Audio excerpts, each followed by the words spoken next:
Good morning, everybody. Thank you for joining me here today. Hope you've had a good week and got a big weekend planned.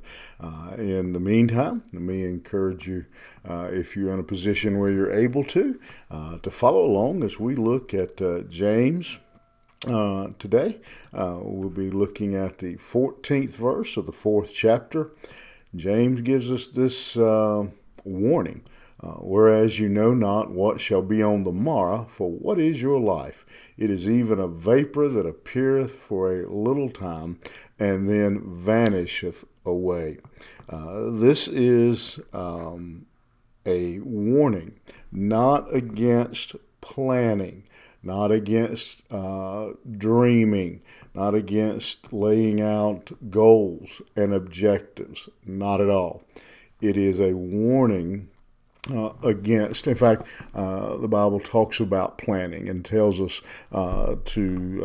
gives us instruction about being prepared. The difference here in what this verse and what James is specifying is a warning against self-sufficiency, against not understanding the uncertainty of life, not understanding that God is ultimately in control, that we don't know what will happen tomorrow. There are a lot of things. There are a lot of people who had big plans for today, for this weekend, and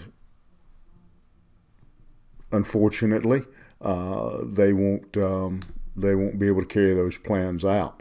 We don't know what tomorrow holds. That is in the plan of God, and we forget again who we are, and again our frailty, our lack of knowledge. And he says, "You're like a vapor, like smoke."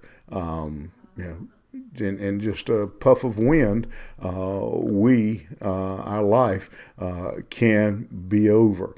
Again, it's one thing to make plans, but it's a different thing. The difference in what James is talking about. It's one thing to make plans, but it's important to understand that ultimately we don't have complete control over those plans.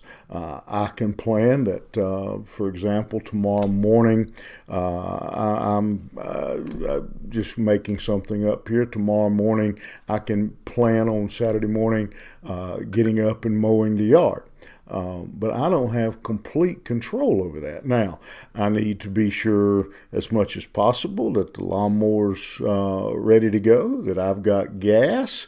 I need to set the clock. I need to do some things. I need to make sure there's nothing else on the schedule. A lot of things I need to do to get ready to mow the yard tomorrow. But ultimately, there are things that are out of my control.